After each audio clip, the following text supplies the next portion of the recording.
Welcome to Imperator Rome's Dev Diary number 3. What's it about? It's about core game mechanics, the different powers, the foundations of trade, of manpower a bit, and yeah, you can see again that screenshot. It's also about how technology progresses in a rough description. So, a lot of people have complained that it was a very short dev diary, but that is not at all true. It is shortly written, but there is a lot of content in it.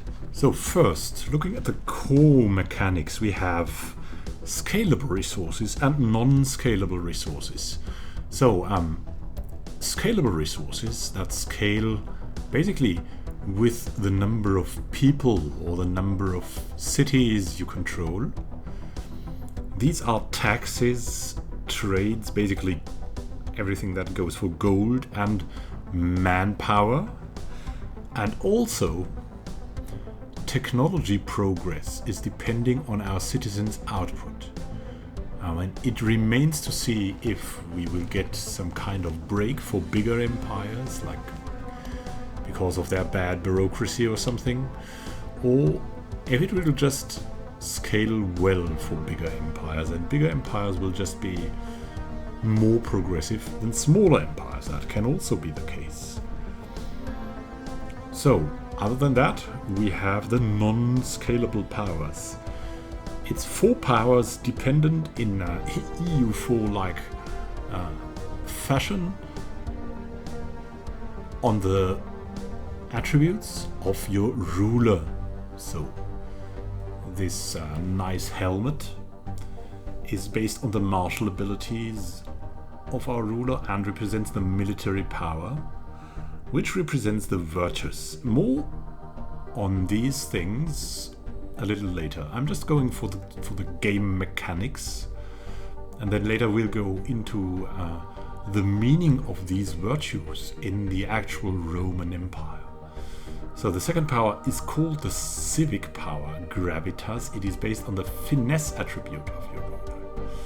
The third power is oratory power, representing the dignitas, which is the charisma attribute of the ruler. The fourth and final power is religious power, known as the pietas, based on the zeal attribute of your ruler. Yeah, that sun, resembling also the classical banner or the classical surrounding of the banner of the Roman Empire. So, and interestingly, here is an owl, so they're probably playing Macedonia or something. Or this is something that has to do with technology. We don't know. Back to this. So, the military power, so your martial ability can be used to get new military traditions in probably Stellaris-like fashion, inspiring devotio, maybe something like professionalism in EU4, as well as all unique unit abilities. That is something that seems unique to me. That is something new, and I'm looking forward to what that may be. Then the civic power, gravitas, based on the finesse, will be used to get inventions, set up trade routes, and moving our pops about, amongst other things. So that's interesting, because the inventions then is something else than the progress of technology. So the civic power would use inventions, and your people, your citizens, would produce some kind of technology progress. So inventions, technology progress, maybe these two are intertwined. Then the oratory power, the dignitas, the charisma of the ruler. You can spend this power on, in classical faction, fabricating claims, like EU4-like probably, or Crusader Kings-like, improving relations, probably like EU4, enacting laws, that's interesting, because we'll have a selection of laws then, endorsing parties. So you'll see we'll have a party system. It's not like about, hey, let's all go together there and have some wine. No. Or maybe it is about that. I don't know. I'm not member of a party. Maybe it's also about that. So the silver tongue, the oratory power. Then the fourth and final power is the religious power, known as the pietas, based on the seal attribute. It is used to stab pigs. I'm pretty sure that means sacrifices, or that's an insider joke. Converting popes and calling omens in true Europa Universalis Rome fashion.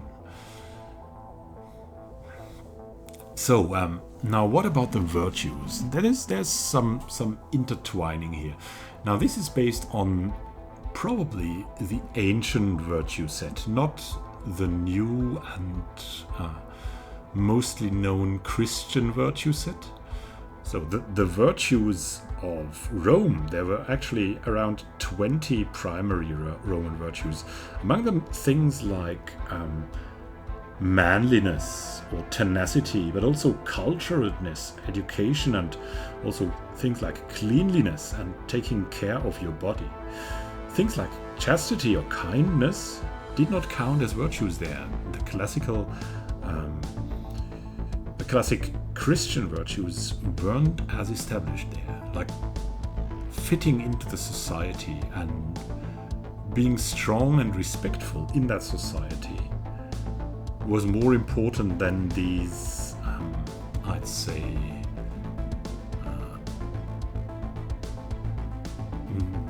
rather warm and human values or social values we value so much today. So it's more like being a valuable member of society and being a respected member of society, and in turn respect people back. And that is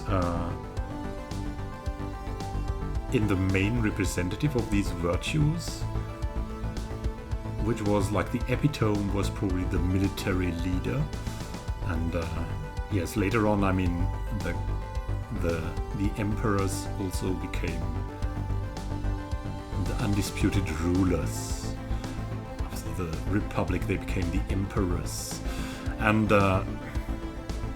then we have gravitas, which is also connected to this virtues system, and which was in the antique sense a sense of importance of the matter at hand, responsibility, and of being earnest. So it is something like being a political and earnest man based on promise, action, and fulfillment of the promise, if you can think about that like this. So it is an element of action that represents the gravity basically today.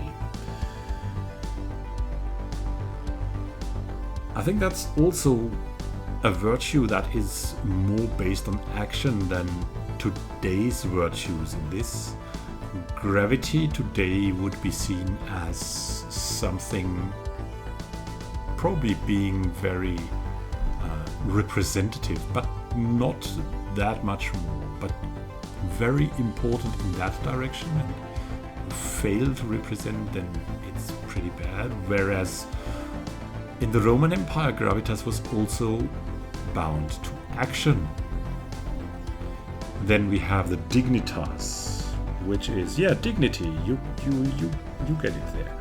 So it was a sense of self-worth, of personal self-respect and self-esteem.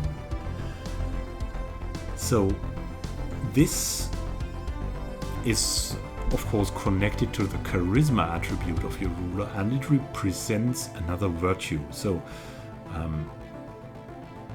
being a being that is sure of him or herself, that respects himself among all the others, and treats himself well along the lines of the virtues would have dignitas. This is also all connected to the paterfamilias concept. So the paterfamilias would do his best to represent all these virtues as a leader of the family, and also try to give these virtues to his children and other family members, probably also the slaves, to represent the family. So it's not only an individual virtue system in here that is partly probably represented in Imperator Rome. It is a virtue system of individuals that are integrated into larger bodies, be it the family or the all-important state, and in the state mostly connected to the military. Then we have the fourth and final power, the religious power, known as the pietas. When you hear that, that is also piety, of course. But it's not only about being pious. Religious power to stab pigs, convert pops and cold omens, that is not all that was to it. And probably I think there will be something more to it in the game too. It is also a sense of dutifulness. It is more than religious piety. It's a respect for the natural order socially, politically and religiously, including some kind of patriotism, so respecting the state, being a respected member of the state in turn, pious obligations to the gods and to the temples, to the gods you believe in, most probably to the state gods, to the state-endorsed gods. Mentioning there that the Roman Empire for quite some time had a relative freedom in religion, but only when, I think, if I remember right, only when the Christian belief set in, a belief was seen as a problem because it was so strong then that it set out to dominate all the others. And so we had a relative religious freedom, but only to the point when one religion claimed it would be better than all the others. So the religious power, I'm curious if it is bound to the classical Roman belief, or if there will also be a belief system that could make you or your state convert to, for example, Christianity, and what will that mean for the state then? Like respecting the state and obligations to the god. Oh, well, pietas was also actually honoring other human beings and honoring the patron-client relationship of an orderly society, which means that the patron should do good for his client, and the client should respect that the patron is above him and representing him in turn. So it's a give and take.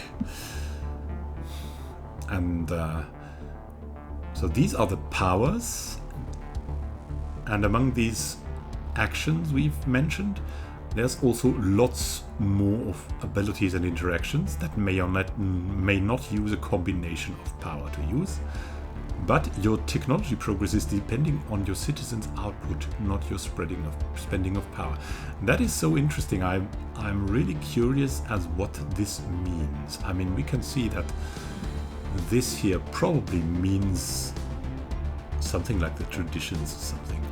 But where is the technological progress? Where is this? Is this thing? We'll see. We'll see. And so we've seen that while Johan hasn't written much, there is a lot here that can lead to at least sophisticated speculation, knowing all the other games of Paradox development studio. If you have also other ideas that were spawned by listening or reading this dev diary, please tell so. I'd be very interested to know what you think could lead to what.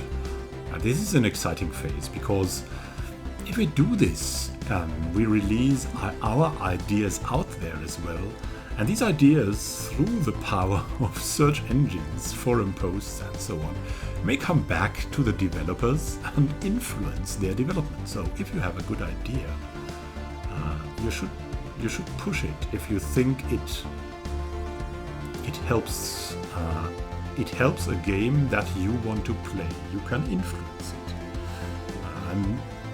I'm pretty sure it works that way. So there's that. And now there's something exciting coming for the military lovers. And who doesn't love military in these games, right?